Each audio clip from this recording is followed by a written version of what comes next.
Hello, this is Ryan from Physmatics Education Services, and welcome back to episode 2 of the Math SAT Prep series. If you didn't watch video number 1 in this series, what we're going to do is we're going to use the publicly available paper practice exams that are posted on College Board's website, and we're going to go through each math section, every question, until we hit them all, and we're going to do about 5 or 6 questions per video. So in episode 2, we are still on public practice exam number 1.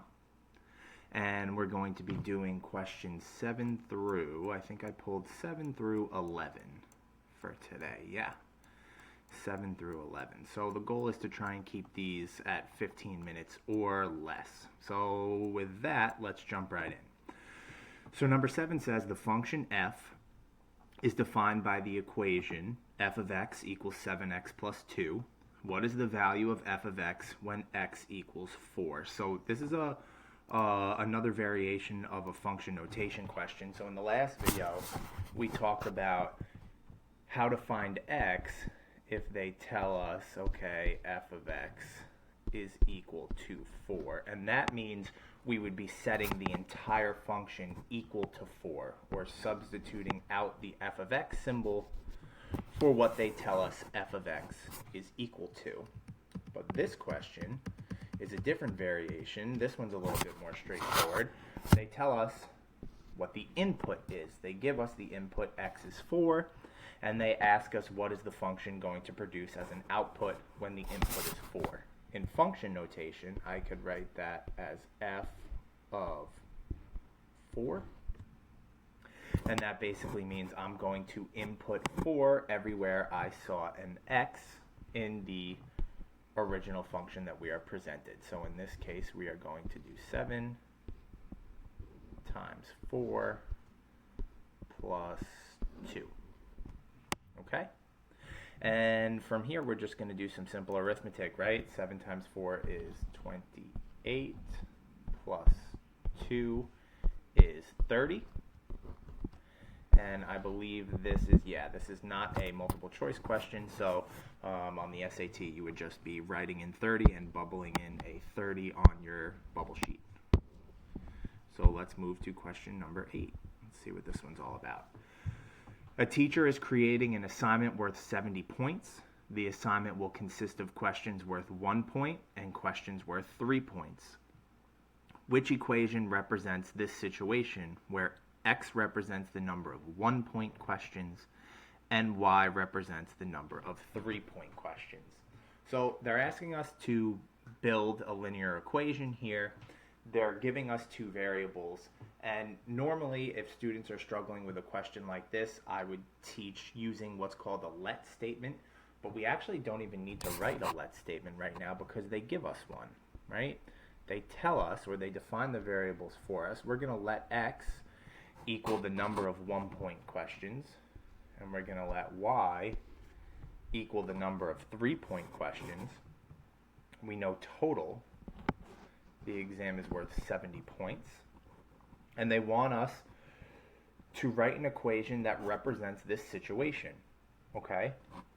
So what we should be thinking is I'm going to get 1 point for x number of questions, right? Because x represents the number of 1-point questions. So let's say there was 10 1-point questions. Let's change colors here. If there were 10 1-point questions,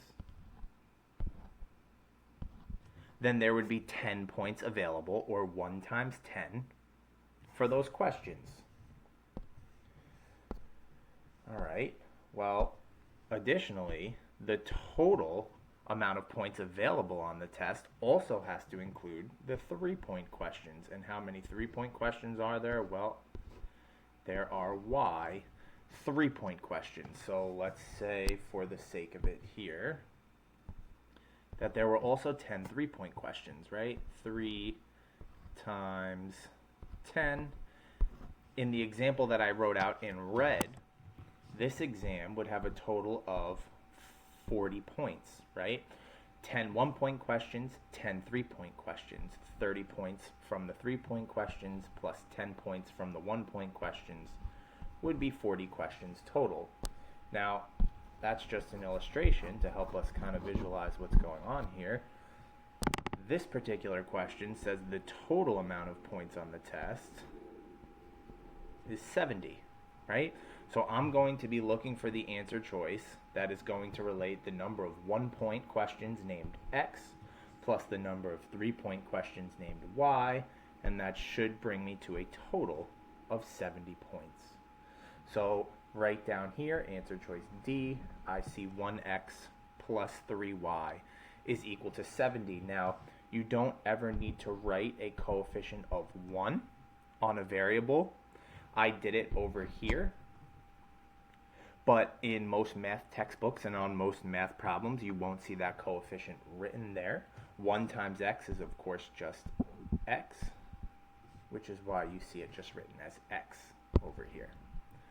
Alrighty, so let's move on to question 9. Question 9 says, right triangles LMN and PQR are similar where L and M correspond to P and Q respectively. Angle M has a measure of 53 degrees. What is the measure of angle Q? So whenever I'm working with a question like this, you always want to draw it out. Okay, so this is a geometry question. We're going to draw this out. All right, so let's draw some right triangles here. And they are similar right triangles, which means the angles are going to be congruent, but the sides don't necessarily have to be congruent, but they are going to be in proportion to one another. So let's draw some similar triangles here. I'll try and make this one a little bit bigger, and this is my best shot at freehand drawing some similar triangles.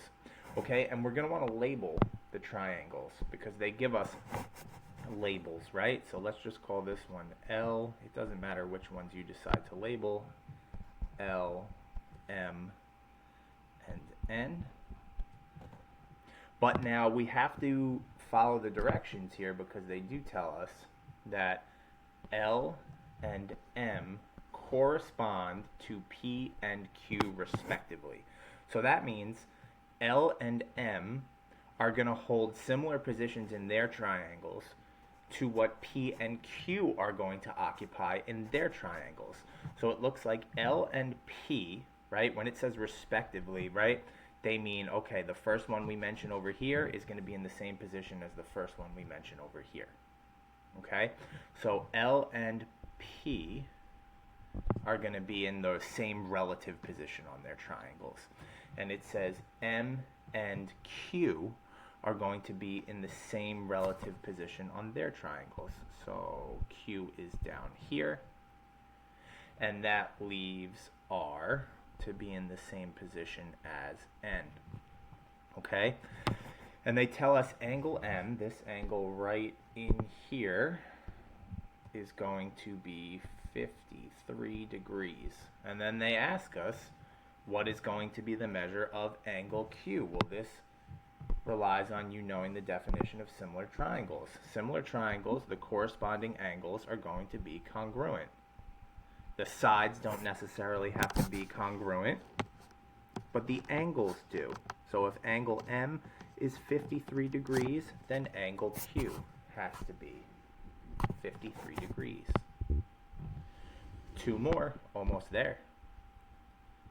So let's check this one out.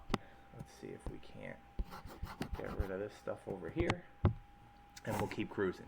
So this is a system of equations. Okay, they tell you that in the question. It says the solution to the given system of equations is xy. What is the value for x? So they're not even asking us to solve the full system. They just want x. Okay? Whenever you're doing a system of equations, and a lot of times you'll see them represented with this grouping symbol together, system of equations have to have the same value of x and y. The same value of x and y needs to be able to plug into all the equations in the system, and it has to work for all the equations in the system. So when we're talking about 2 variable linear systems, which is what we have here, each one has 2 variables, y and x, There are a couple different ways you could go about solving. You could use a method called substitution. You could use a method called elimination, or you could use or you could graph, and you could see where they cross. Because these are both lines, right? I could put these both into y equals mx plus b form, and I could graph them. All right, but we're going to go with a substitution here. That's going to be the easiest method for two reasons. One, they only want us to solve for x, and they give us the top equation is already perfectly set up for a substitution for y. Okay? And what I mean by that is I mean that y is already isolated in the top equation. And they're telling us y is equivalent to negative 3x. So when I talk about doing a substitution, what I mean is, well, everywhere I see y in the other equation, I could rewrite it. I could rewrite that second equation all in terms of what I already know y is equal to, which is negative 3x. So let me make that substitution. I'm substituting out y. So I have, well, let's do better than that. Let's get rid of some of the marks here. And let's say that we're going to do 4x plus, and now here's where the substitution comes into play, okay? I'm not going to write y. I'm substituting out y for what I know y is equivalent to, which in this case is negative 3x. And that's going to be equal to 15. Whenever I make a substitution, I like to use some parentheses to show or to remind myself, hey, I substituted out a y and I'm substituting in an equivalent quantity here. All right, and now I just have to solve for x, and lucky me, this one's pretty straightforward. If I have 4x and I add negative 3x, or written another way, 4x minus 3x equals 15, well, that's going to leave me with only one x, which is great. Now my x is isolated and equal to 15. So that one's going to be answer choice C, which leaves us with one more question for today's video. Number 11. Which of the following equations is the most appropriate linear model for the data shown in the scatter plot? So this is a statistics question. And I will be putting out a series of AP statistics videos as well, where we're really going to get into depth on scatter plots and correlation and regression. But in simple terms here, what you can see is that these dots do not fall on a perfect straight line. So these dots do not represent a perfect straight line, but they do kind of follow a linear pattern. Actually, this is a very strong linear pattern, meaning the dots fall very close to being on a perfect straight line, but you can see if I were able to draw a straight line, which actually I can with this tool, and I start at my first dot and I go to my last dot, right? You can see that not every dot falls perfectly on my line, which is why they're asking me to use a linear model, right? I want to get rid of this. I can use a model to, I don't know why I can't erase that right now. That's unfortunate. There we go. All right. I can use a model to model this pattern, but it can't represent it perfectly. Now, because this is a multiple choice question, there's probably going to be some answers that don't make sense, okay? So first of all, when I look at this pattern, I see that the dots tend to be downward sloping as I move from left to right. We're always going to be measuring slope as we move from left to right. So if the overall pattern is moving down as I move from left to right, that's going to be downward sloping. And if it was moving up as I move from left to right, then that would be upward sloping. Because this is a downward sloping pattern, I'm looking for a slope in these equations down here that is negative to represent the downward slope, right? And our equation for a line is y equals mx plus b, where m represents the slope. So right away I can rule out two answers, right? C and D both have positive slopes, right? The number attached to the x variable is always going to be your slope, and these are positive. and this is clearly downward sloping. So I could rule out C and D, and now I'm looking between A and B. And in my equation for a line, y equals mx plus b, b is always going to be my y-intercept. In other words, the y-coordinate where my line or my model is going to intersect with the y-axis. In this case, we can see that they're not showing us exactly where the y-intercept is, okay? But we know it's going to be positive. It's going to be somewhere near positive 10 because we are above the x-axis right now. All the y values above the x-axis or north of the x-axis are positive. If we're below the x-axis, then we have negative y values, right? So the y-intercept, wherever this thing crosses the y-axis, we know it's going to be positive. And A has a negative y-intercept, so that's not the right answer. We're going to go with answer choice B, which has the negative slope, but the positive y-intercept. All right? So we're only up through question 11 right now. These are relatively simple to start. They do build in complexity as we're going to move through all these different exercises.